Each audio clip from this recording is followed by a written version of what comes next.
Film ini bercerita tentang seorang pembunuh bayaran yang bisa membunuh tanpa harus menyentuhnya. Karena memiliki kecerdasan di atas rata-rata, pria ini mampu membuat desain pembunuhan yang bahkan para detektif hanya bisa tahu jika kejadian itu adalah kecelakaan saja. Bagaimana kisahnya? Inilah dia The Plot. Film ini berlatar pada malam 24 Desember bertepatan dengan perayaan Natal. Saat itu, sebuah kecelakaan lalu lintas terjadi yang mengubah hidup seorang pria bernama Yong. Sahabatnya yang bernama Jack menjadi korban dalam insiden tragis itu. Meskipun banyak yang menganggapnya sebagai kecelakaan biasa, Yong merasa ada yang tidak beres. Dia yakin ada tangan-tangan tersembunyi yang sengaja merencanakan kematian sahabatnya. Yong yang memiliki kecerdasan analitis luar biasa mengetahui bahwa ada motif di balik peristiwa itu dan ada seseorang yang memang menginginkannya mati. Hingga pagi itu, tempat kejadian kecelakaan yang menimpa Jack masih diselidiki oleh polisi dan menyebabkan kemacetan yang parah. Seorang pengusaha tua terjebak dalam kemacetan itu dan semakin jengkel karena seorang kurir makanan hampir saja menyenggol mobilnya.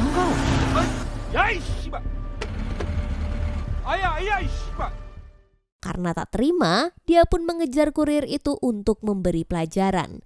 Namun, nasib buruk seakan terus menghampiri pengusaha tua itu. Saat hampir menangkap kurir, dia malah terjebak di lokasi konstruksi dan mobilnya malah kejatuhan cat. Dia pun semakin kesal dan tiba-tiba tembok di sampingnya roboh dan menimpanya hingga meninggal. Ternyata, di balik semua ini bukanlah kebetulan. Kematian pengusaha itu telah direncanakan oleh sebuah organisasi yang bernama Petugas Pembersih, dan itu dipimpin oleh Yong. Ya, Yong adalah sosok yang bekerja dalam dunia gelap. Dia menggunakan kecerdasannya untuk merencanakan pembunuhan tanpa harus menyentuh targetnya.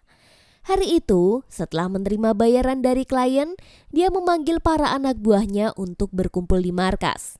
Di bawah pimpinan Yong, dia memiliki 3 anggota yang bernama Jongman, si pengalih perhatian, kedua Cheon, ahli penyamaran, dan ketiga bernama Jackie, si pembuat strategi. Namun dalam pertemuan malam itu, Yong tampak gelisah, terutama setelah membahas tentang kematian Jack. Dia khawatir ada organisasi pembersih lain yang mengincar nyawa mereka. 그럼 짝눈이 누가 죽였어요? 아직도 사고로 죽었다고 생각해요? 분명히 다시 움직일 거예요. 짝눈이처럼 당할 수 없어요. Lalu saat Jackie mengantar pulang 2 rekannya, Jongman yang belum tahu siapa itu Jack bertanya kepada Jackie kenapa Yong begitu mempermasalahkan kematian Jack ini. Lalu Jackie menjelaskan bahwa Yong dan Jack adalah pendiri organisasi mereka. Mereka telah bersahabat dari kecil dan bersama-sama tumbuh di dunia gelap ini. Keesokan harinya, Yong mengamati seorang wanita bernama Jo Yong Sun. Dia datang untuk meminta bantuannya mengeksekusi seseorang. Ternyata target yang dimaksud Jo Yong Sun adalah ayahnya sendiri. 어떤 관계죠? 제 아버지입니다. 계속 걸어가세요. Setelah Jo Yong Sun menempatkan berkas target di lokasi yang disepakati, Yong segera mempelajari dokumen itu. Dari berita-berita lama, terungkap kisah kelam tentang Jo Yong Sun, anak tunggal dari keluarga kaya yang ada di Korea. Ibunya adalah seorang pebisnis properti sukses, sementara ayahnya menjabat sebagai jaksa senior. Ketika ibunya terjerat dalam skandal suap, posisi ayahnya pun terancam. Tak lama setelah itu, ibu Jo Yong Sun meninggal dalam sebuah kecelakaan yang membuatnya yakin bahwa kematian ibunya adalah hasil rencana sang ayah. Inilah alasan Jo Yong Sun meminta Yong untuk menghilangkan nyawa sang ayah. Namun, saat Yong menyelidiki lebih dalam, dia merasakan ada sesuatu yang tidak beres. Dia semakin yakin bahwa ada organisasi pembersih lain yang juga mengincar kelompoknya. Malam itu, di markas Yong mengumpulkan timnya untuk membahas situasi ini. Namun rekan-rekannya mulai merasa khawatir karena akhir-akhir ini Yong sering berbicara sendiri. Penyakit delusi yang dideritanya membuatnya berbicara dengan bayangan Jack, sahabatnya yang telah tiada. Keesokan harinya, Yong dan timnya berdiskusi tentang eksekusi jaksa yang menjadi target mereka. Mereka mempertimbangkan berbagai metode, termasuk merencanakan kecelakaan lalu lintas, tetapi menyadari bahwa itu akan melibatkan banyak korban yang tidak bersalah. Jackie kemudian mengusulkan untuk menggunakan sengatan listrik yang dianggap jauh lebih efektif. Yong pun setuju dengan syarat mereka harus menunggu hujan agar eksekusi lebih sulit dideteksi. 좀 더 고민해보죠. Setelah semua rencana disusun dengan sempurna, misi pun dimulai. Yong mempelajari aktivitas jaksa dan orang-orang terdekatnya. Dia mencatat semua informasi yang relevan dan pada malam hari, saat wartawan berkumpul untuk meliput sebuah acara, kilatan kamera mereka akan membantu menyamarkan aksi eksekusi. Namun di saat yang sama, seorang YouTuber misterius melakukan live streaming. Dia memprediksi bahwa kematian jaksa akan terjadi dalam waktu yang dekat.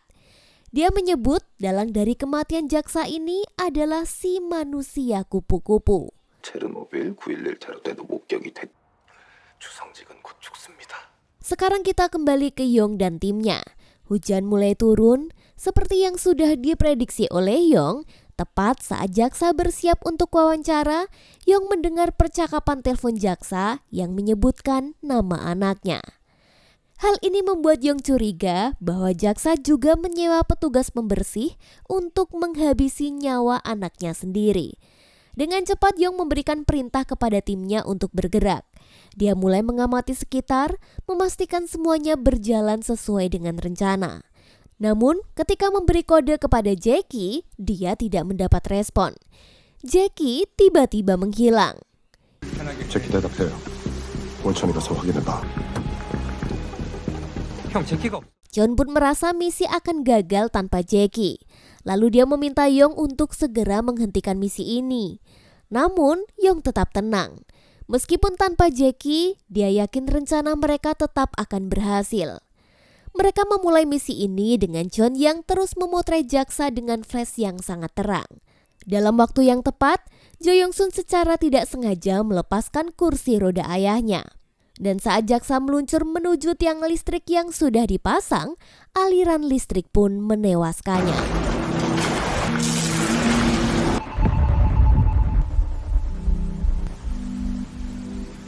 Misi berhasil dan semua menganggap kematian jaksa terlihat seperti kecelakaan, bukanlah pembunuhan. Setelah eksekusi selesai, Yong dan timnya mulai mencari Jackie yang masih menghilang. John pun akhirnya memberitahu bahwa dia telah menemukan Jackie di halte bus. 어디서? 버스 정장 쪽에 있었어. 내가 갈게. Yong segera menuju ke lokasi itu. Namun saat dia mendekat, tiba-tiba sebuah bus melaju cepat dan menabraknya.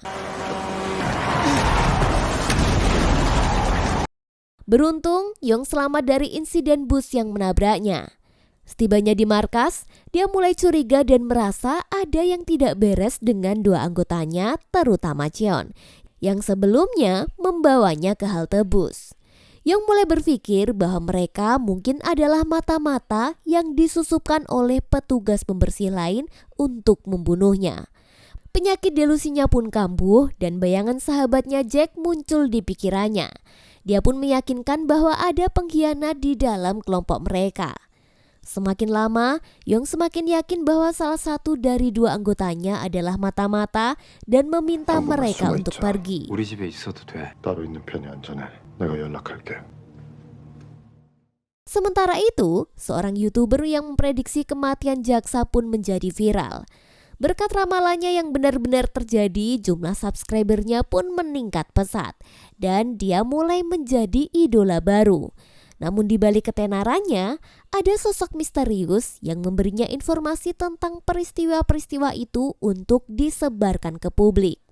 Keesokan harinya, Yong mulai menyelidiki Jo Yong Sun. Dia ingin tahu apakah wanita itu bekerja sama dengan pihak lain. Namun saat mengamati dia hanya melihat Jo Yong Sun yang sedang bersedih dan hanya didatangi oleh petugas dari kepolisian. Tidak ada yang mencurigakan. Yong pun memutuskan untuk pergi, tapi tiba-tiba matanya tertuju dengan kemunculan Jackie yang berdiri tepat di depan foto jaksa. Di sini Yong merasa ada yang aneh dan memutuskan untuk mendekatinya. Namun, Jackie malah menganggapnya sebagai Jack sahabat Yong yang sudah meninggal. Ini pun membuat Yong semakin bingung dan curiga. Meski begitu, dia mengikuti Jackie ke rumahnya. Sesampainya di rumah, Yong terkejut melihat keadaan rumah Jackie yang berantakan. Dia pun baru menyadari bahwa Jackie mengidap penyakit Alzheimer yang membuatnya kehilangan ingatan. Melihat kondisi anggota timnya yang terpuruk, Yong pun merasa sedih. Dia tidak pernah menyangka bahwa Jackie yang dulu sangat cerdas dan tangguh, kini menjadi seorang yang pikun. Setelah meninggalkan rumah Jackie, Yong memutuskan untuk kembali memata-matai Jo Yong Sun. Dan kali ini, perhatian Yong teralihkan oleh seorang pria kantoran yang baru saja ditemuinya. Dia mulai curiga bahwa pria ini mungkin terlibat dengan organisasi petugas pembersih yang disewa oleh Jo Yong Sun. Kecurigaannya pun semakin menguat ketika dia melihat pria itu memberikan sebuah berkas kepada Jo Yong Sun yang tampaknya belum selesai. Keyakinan Yong pun semakin terbukti ketika dia mendengar siaran langsung dari seorang YouTuber misterius yang mengungkapkan ciri-ciri petugas pembersih.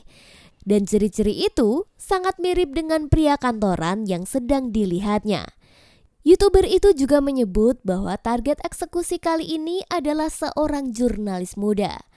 Yong terus mengawasi pria kantoran itu dan akhirnya menemukan dia sedang bersama dua anak buahnya sedang merencanakan sesuatu.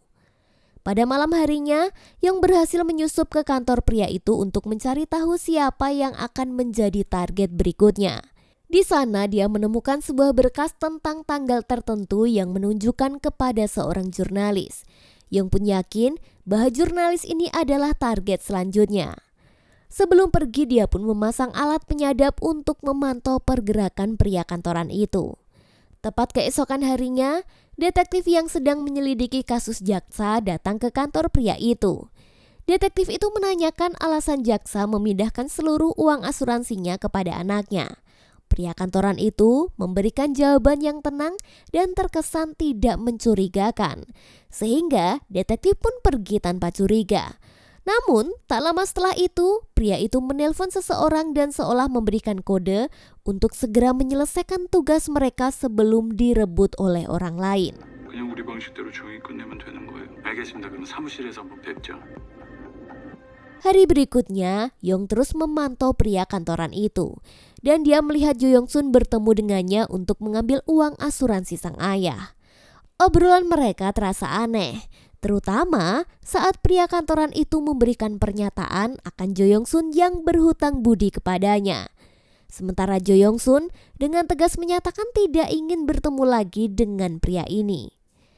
Ini semakin memperkuat kecurigaan Yong bahwa Jo Yong Sun telah memperkerjakan petugas pembersih lain yang tidak lain si pria kantoran ini. Setelah mengikuti Jo Yong Sun hingga ke parkiran, Yong menyadari ada yang tidak beres.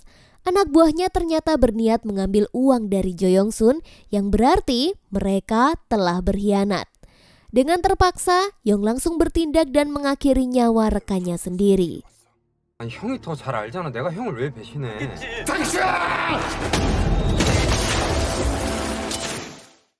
Ketika dia keluar dari gedung, dia malah melihat Jo Yong Sun tiba-tiba jatuh dari atap gedung dan tewas tepat di hadapannya.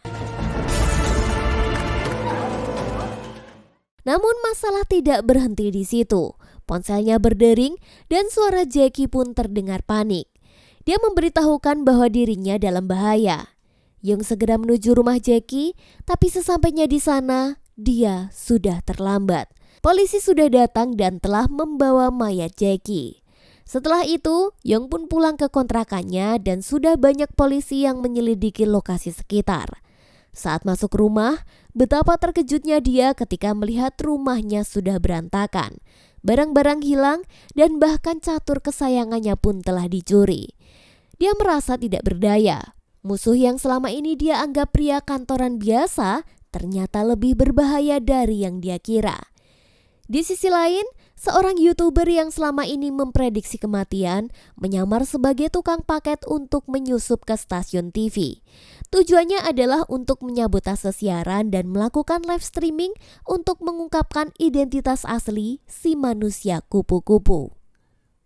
Setelah mengalami begitu banyak kehilangan, Yong memutuskan untuk menggunakan otak jeniusnya untuk balas dendam. Dia merencanakan pembunuhan terhadap pria kantoran di tengah keramaian kota, di tempat yang penuh orang, dan untuk memastikan eksekusinya sukses. Namun, saat dia sedang memulai rencana itu, sebuah siaran langsung di TV berhasil disabotase dan si YouTuber mengungkapkan bahwa si manusia kupu-kupu yang selama ini dia cari ternyata adalah Yong sendiri. Lalu pria kantoran yang selama ini dianggap musuh ternyata hanya seorang pegawai asuransi biasa, yang ternyata selama ini pegawai itu mengurus sumbangan dari Jo Yong Sun kepada seorang jurnalis yang dianggapnya akan dibunuh. Dan akhirnya Yong pun menyadari bahwa semua yang terjadi selama ini, termasuk pengkhianatan yang dia kira ada di dalam kelompoknya, hanyalah hasil dari delusinya. Tidak ada pengkhianatan di antara timnya, dan semua yang dilakukan justru menyebabkan kematian orang yang tidak bersalah. Rencana yang dia anggap sempurna kini berakhir dengan korban yang tidak pantas.